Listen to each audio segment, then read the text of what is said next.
Hi, and welcome to episode 6 of Focal Point, bringing business and success into focus. My name is John Cutler, and I'm a certified Focal Point business coach and owner of Focal Point Business Coaching Alberta, where our proven curriculum is powered by the excellence of Brian Tracy. I work with business owners, entrepreneurs, and executives to help them achieve their personal and business goals faster than they ever thought possible. Every week I share some of the world-class business coaching material that Focal Point coaches around the world get to share with their clients. And basically what we do is we work through the process with our clients, and they have wonderful experiences. They're time-tested and proven strategies that when applied to your business will also create wonderful results in your time, your team, your profitability, and your exit strategy. In terms of this show, I will also be interviewing a different business owner each week, and together with the help of my Focal Point colleagues, we'll work through a particular issue that business owner is currently facing within their business. Now, last episode, we talked about the importance of defining your business, truly defining your business and understanding what business you're really in. And this week, we're also going to be talking about studying your competition. And why that's important is you need to know your competition better than you even know yourself so that you can establish a competitive advantage. Okay, so what we'll do is, Evan, if you could cue up the PowerPoint presentation, we'll get on with session 6, which is study your competition. This clarity addresses the third strategic question you need to ask yourself. Who is my competition? Who determines the price you charge? Your level of sales, your market share. Many people answer, my customers. Others claim myself. Certainly both are key determinants of your ultimate business success, but the primary determinant is neither. It's your competition in the marketplace. For this reason, it's essential to thoroughly research your competitors and know them as well as you know yourself. So study your competition. Who are your most successful competitors? And I'll just suggest right now that you get some pen and a paper and take some notes, because these are very important questions that you have. I'm going to trust that you will do this if you want to move your business forward. Who are your most successful competitors? And I'd like you to try to come up with at least 3. And if you don't have a direct competitor within your marketplace, who are the people that you share with other similar types of businesses? For example, if you were a travel agent, some of your competitors might be cruise ship lines. Okay, does that make sense? If you're an airline, you'd be competing with other cruise ship lines. So you're both competing for the same dollars. Why do your customers or potential customers buy from these competitors? So what advantages and benefits do your customers perceive in buying from them? So why are they not buying from you? We'll just leave that up for a couple more seconds. Just a reminder that this will be available on demand at fuselogic.tv. So you can go back, if I'm running a little bit too quick, you can go back and watch these again, so you can get all the information down. In what ways are these competitors really superior to you? So be brutally honest with yourself. What do they do better than you? And if you come up with 3 or 4 or 5 or 6 different competitors, make sure you're analyzing each one separately, okay? Because each one might have a different superiority to you, and it's important that you identify each one individually. In what ways are you superior to your competition? This is a really important question too. What do you personally do better than 90% of the people in your field? And these are what we call your areas of excellence. What do you do personally better than 90% of the people in your field?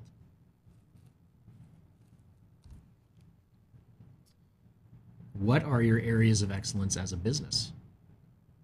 Again, be brutally honest. What does your business do better than 90% of your competitors? It might be, a lot of times with my clients, we have a tough time figuring this out, but it's a vital exercise to do.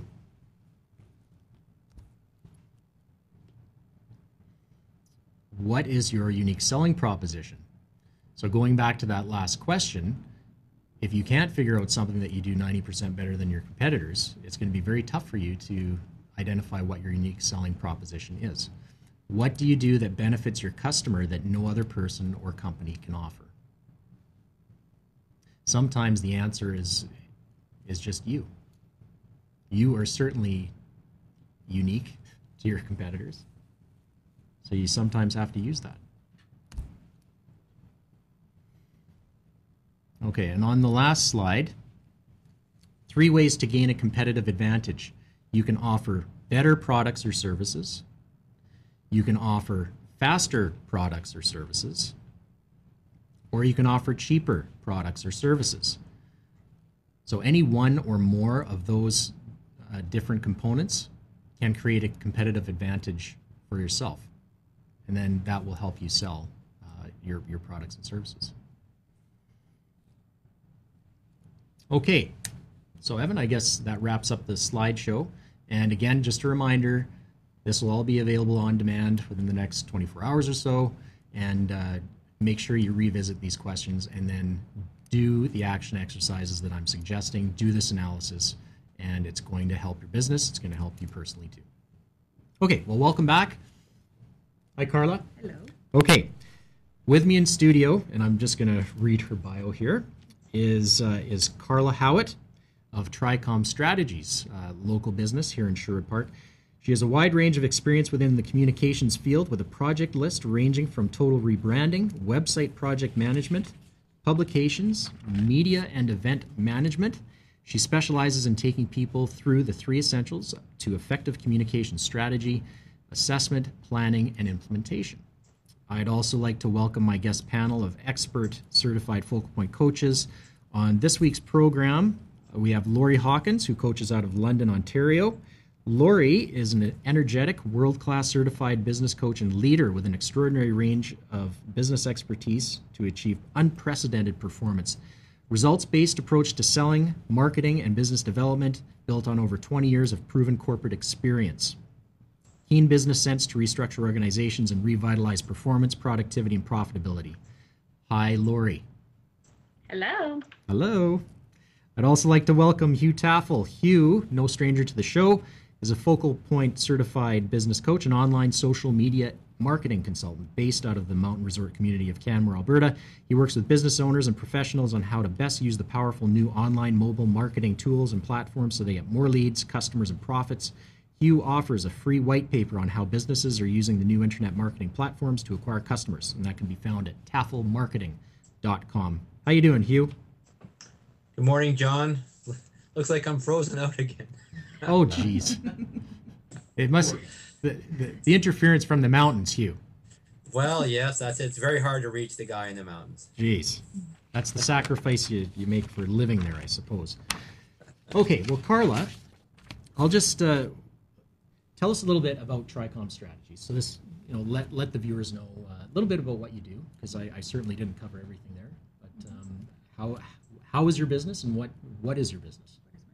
Well, what Tricomm Strategies does is we're a communications consulting company, and we could do quite a wide range of different things within the communications field.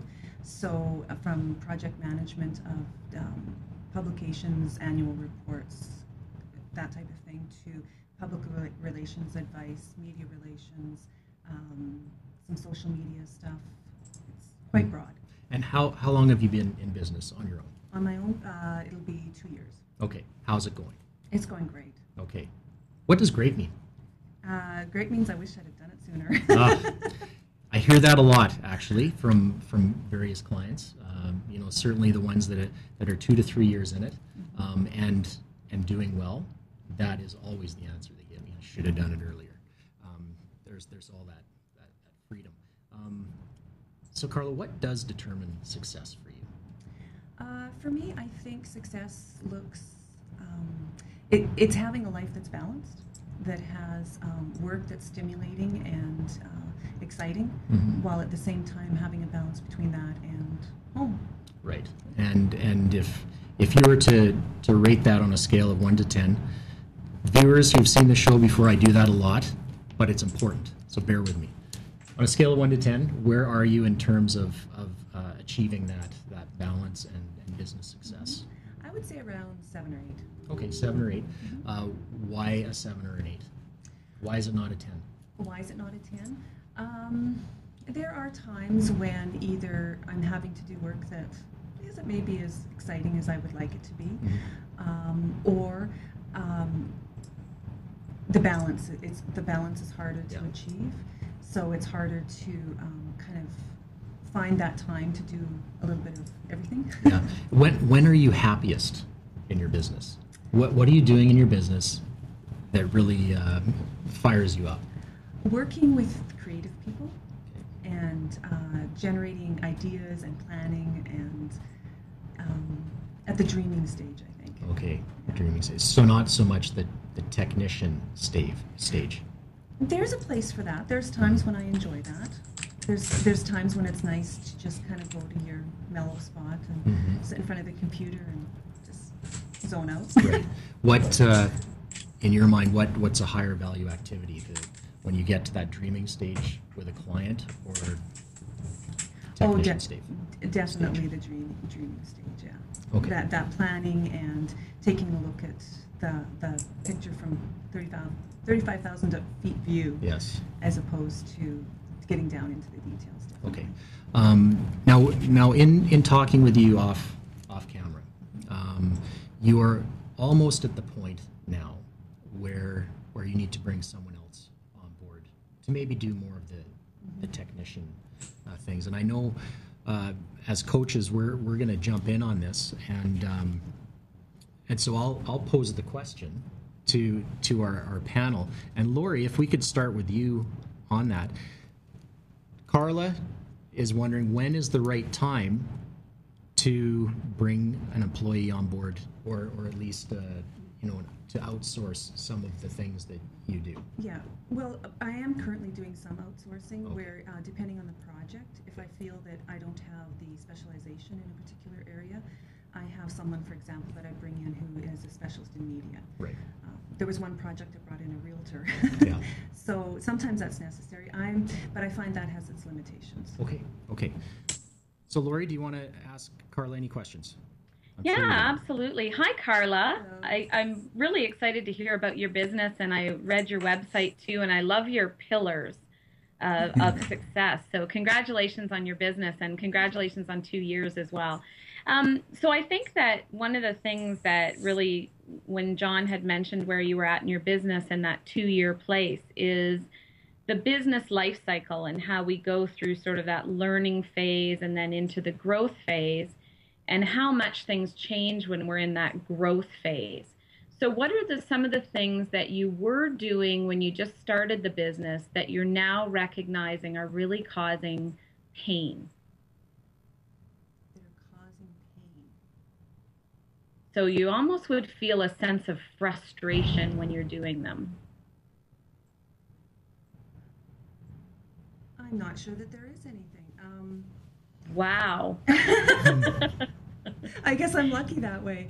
Actually, how about if I pose it a different way of, what about when which is great, if you're doing things that you always love, are there things you're doing that you recognize that you could be the whole opportunity cost type of question?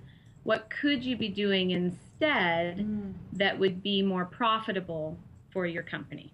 Right. Well, I think this goes back to another conversation that John and I had earlier, which is that sometimes I find that and I think most entrepreneurs find that, is there's a certain amount of time you spend talking to people, meeting with people, generating leads and whatnot, that sometimes you kind of go, okay, well, when do I actually work? Because I'm spending so much time on that aspect of the business, and I've actually surprised myself how much I've enjoyed that part of it. And so there are some of the more technical things. For example, you can manage a website, you can give the communications advice on that, but there reaches a point also where it's just inputting the information, which is not, I don't think, a great use of my time. Have you, John, have you guys gone through the hourly rate exercise? You know what? We talked a little bit about it yesterday, and did you want to go through that for on air viewers? Well, why don't you actually go through the first part of it, and then I just have a couple of kind of snippets maybe to ask after that. Sure, I can do that. Okay, when we're talking about your hourly rate, and for the folks out there, hourly rate, once you establish what your hourly rate or desired hourly rate is, you take your yearly annual salary, or the revenue that you generate, you divide it by 2,000 hours. That's a really quick formula on how to get that hourly rate. So if you want to earn $200,000 a year divided by 2,000, that's $100 an hour. That's how you establish your hourly rate.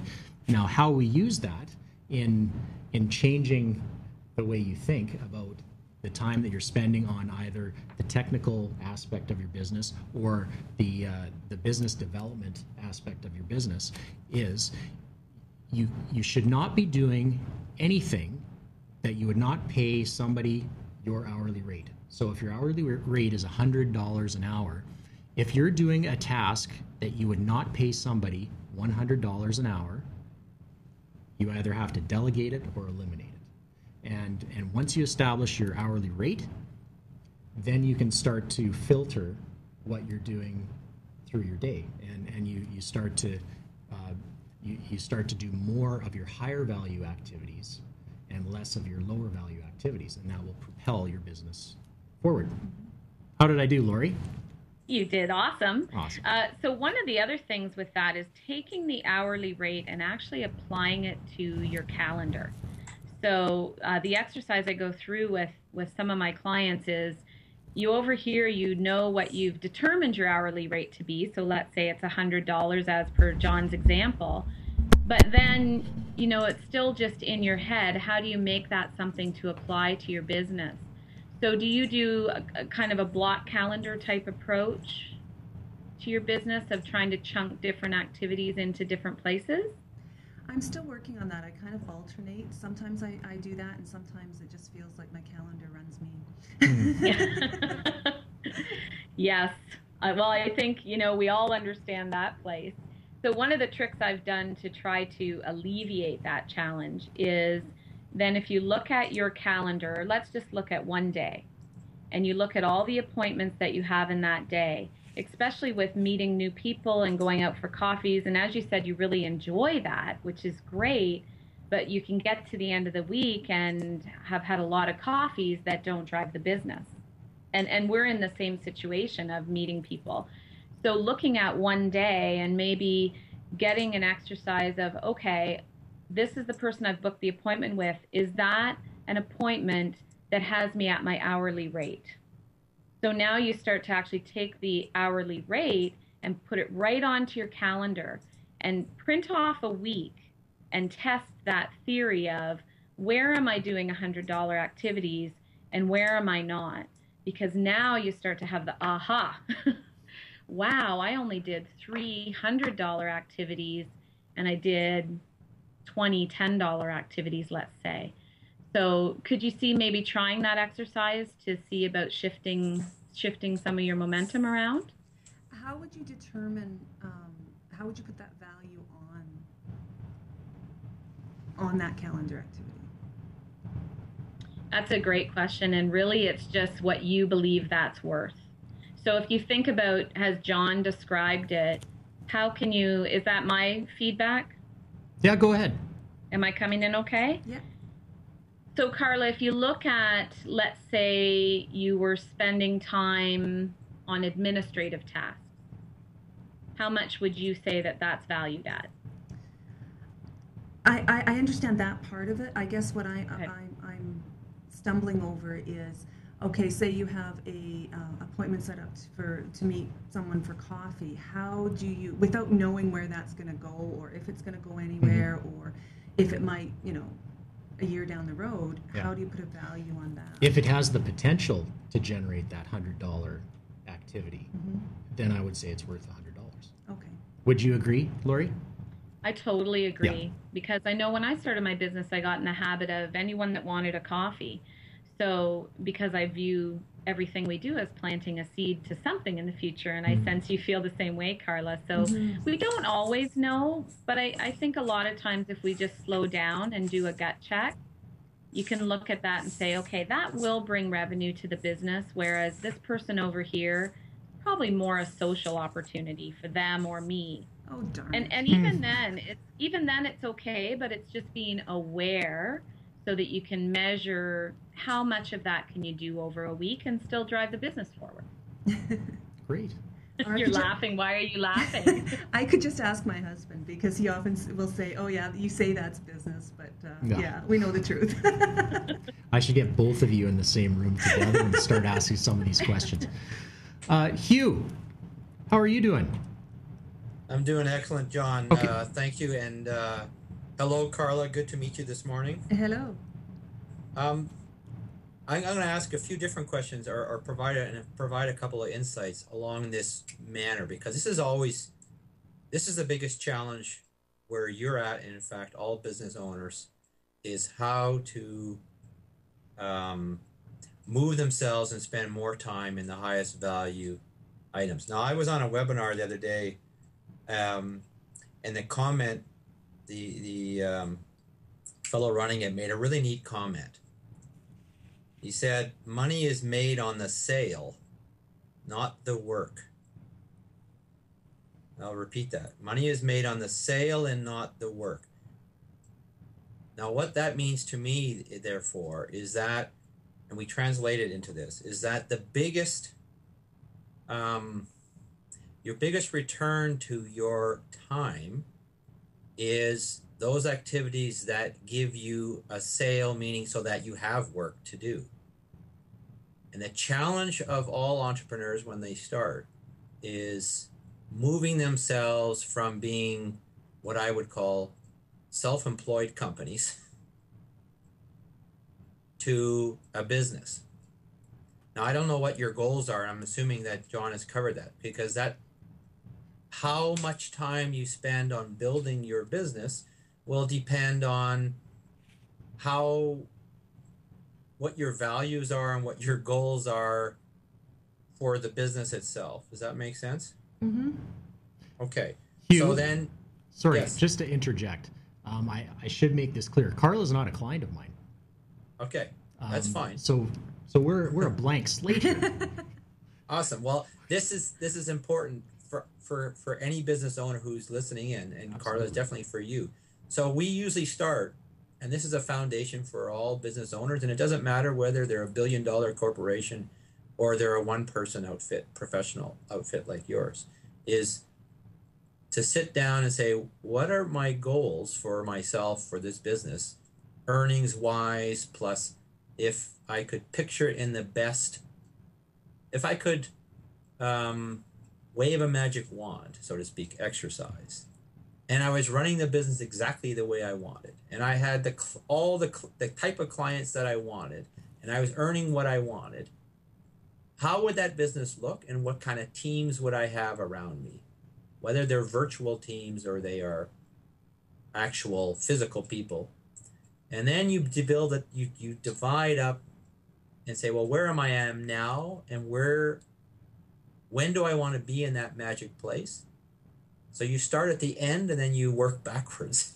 Does that make sense? Mm-hmm. And then so you can look at where you are now and say, okay, based on this hourly rate exercise, which is a very good exercise, is what is the lowest value task that I am doing right now, and is there a way that I could outsource or hire somebody to start doing some of them, even if it was just 2 to 5 hours a week kind of thing. Mm-hmm.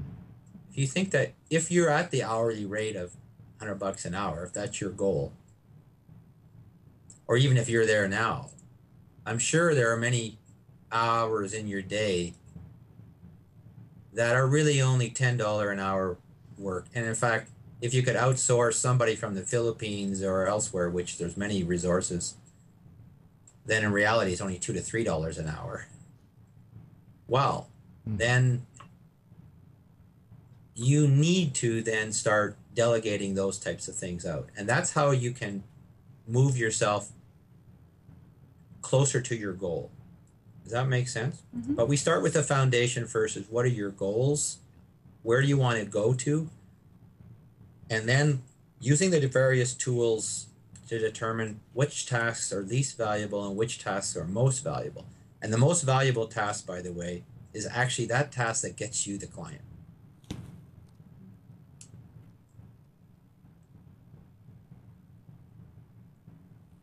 Perfect. I'll hand it over to John. Okay, thanks, Hugh. No, that was excellent stuff. You know, and I think in terms of what Carla's action items from today really has to be, and what would make an immediate impact on your business. First of all, the goals, and we could talk off camera about that.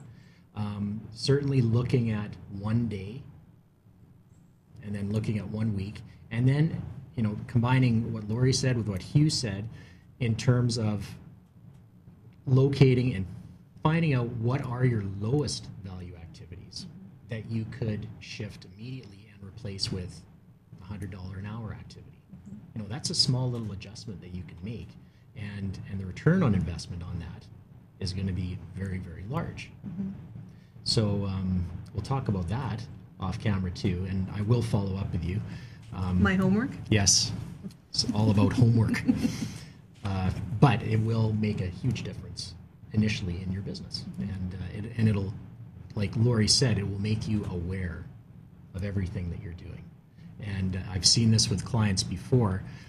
I make them, or we make them as coaches, very aware of the time that they're using, and it really does start to irritate them when they're doing a lower value activity, and it's wonderful to see. Anyway, okay, so thanks, coaches. I appreciate all of your wonderful input there. Now, as for viewers out there, as I stumble and bumble along, we do have some very good deals on what Focal Point can offer you in terms of moving your business forward. We didn't talk at all about the oh, sorry, Evan, if you could call up the Take Action Now slides. The DISC assessment.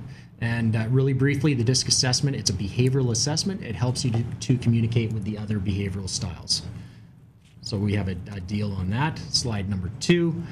We have financial reports available. And basically what these are is it provides you a trending of the industry that you're in, and also provides some recommendations for improvement to the industry. And that's basically at half price for viewers out there today. Here's what's in my mind is the most value to the people out there. Laurie, Hugh, myself, we've agreed to take anybody who calls in on a 30-minute entrepreneurial call, and that's free of charge. Okay, and we'll just see where things are at within your business and where you want to go. And so just contact me directly. We'll put you in touch with the coach of your choice, and we'll take it from there. But great value, $250 value for no charge, and there's no obligation to continue. Be a great investment of your time. The Platinum package, we just combined the DISC assessment with the financial report, and there's the link to go to sign up for that. And then on the final slide, what I would suggest, there is so much information within this Study Your Competition session. Please get the full impact, and let's book an hour and a half. And again, you can book that online. There might be some of you out there who are looking for the next opportunity, and if coaching is something that interests you, please by all means get a hold of me. I can set you up with the Focal Point, the right Focal Point people, and you can start investigating getting a franchise of your own. It's one of those things where you wish you did it sooner, as Carla said. So thank you for that, Carla. So we've provided a ton of value here today. And what we talked about mainly was getting knowledge of your competition, because they really are the ones that will determine your success, and how to identify also your competitive advantage. So thank you to Carla for sharing with us today. I know it's sometimes a little uncomfortable being up here and talking about where you're at, but you know what, you did great, and you've got some action items to take away that's going to improve your business. I know it. And thanks also to Laurie Hawkins, Focal Point coach out of London, Ontario. Hugh Tafel out of Canmore. Again, guys, just really, really impressed with all of the knowledge that you bring to the table. So really, for the viewers now, it's up to you. You have the choice today to improve your business and your life. So you just got to act on it. Join me next time, Wednesday, 10 a.m. Mountain Time for Focal Point, where we'll have another in-studio guest. We'll provide some great information to our guest and some great coaching. And look forward to seeing you next time on FuseLogic.tv.